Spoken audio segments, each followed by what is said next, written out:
प्राचीन भारत की भूमि तप, त्याग और ज्ञान की भूमि मानी जाती थी।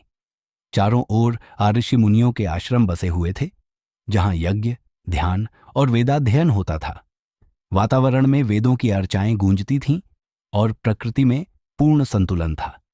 लेकिन इस संतुलन को बिगाड़ने का प्रयास कर रहे थे समुद्र में छिपे दैत्य, जिन्होंने समुद्र की गहराइयों को अपना ठिकाना बना लिया था।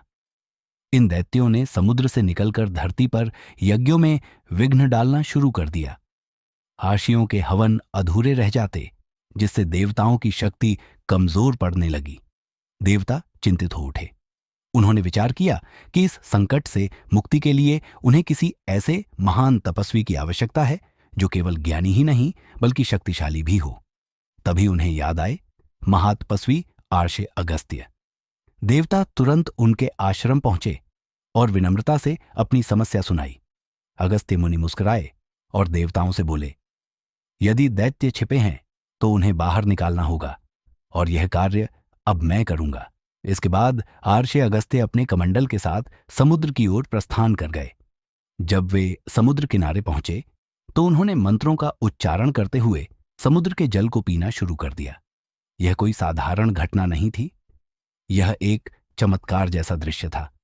जैसे जैसे वे पानी पीते गए, समुद्र सूखता गया। थोड़ी ही देर में समुद्र की गहराइयां दिखाई देने लगीं। जैसे ही समुद्र सूखा, समुद्र में छिपे दैत्य बाहर आ गए।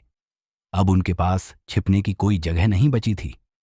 उसी समय देवता प्रकट हुए और एक भयंकर युद्ध छिड़ गया। देवताओं ने उन दैत्यों का संहार कर दिया और इस तरह पृथ्वी को फिर से शांति प्राप्त हुई। कहा जाता है कि समुद्र का जल आर्षे अगस्त्य के पेट में ही था। बाद में जब भगवान श्री राम समुद्र के किनारे खड़े हुए और लंका जाने के लिए समुद्र से मार्ग मांगा, तब वही समुद्र प्रकट हुआ। यह रामायण काल की घटनाओं से भी जुड़ा हुआ है। आर्षे अगस्त्य केवल एक योद्धा नहीं थे, वे एक महान वैज्ञानिक, भाषा शास्त्री और तपस्वी भी थे। उन्होंने दक्षिण भारत में वैदिक संस्कृति का प्रचार प्रसार किया और तमिल भाषा के विकास में भी योगदान दिया। उनके नाम पर ही अगस्त्य मालवा, अगस्त्य झील और अन्य स्थानों के नाम रखे गए हैं। अब सवाल यह उठता है, क्या आर्षे अगस्त्य ने सच में समुद्र पी लिया था? कुछ लोग इसे प्रतीकात्मक मानते हैं। उनके अनुसार यह कथा यह दर्शाती है कि कैसे एक तपस्वी ने समुद्र रूपी अहंकार, भय या चुनौती को आत्मसात कर लिया। आधुनिक वैज्ञानिक भी मानते हैं कि यह कहानी जलचक्र, मानसून नियंत्रण और पर्यावरणीय प्रतीकों को दर्शा सकती है।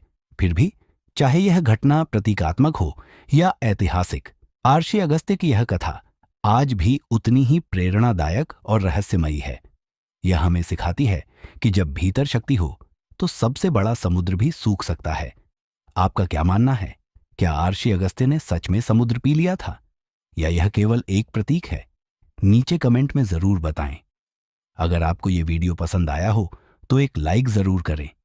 इस रहस्यमयी कहानी को अपने दोस्तों और परिवार के साथ शेयर करें। और हां, ऐसे ही और रोचक वीडियो के लिए चैनल को सब्सक्राइब करना ना भूलें। बेल आइकन दबाएं ताकि अगली कहानी आपसे मिस ना हो जाए।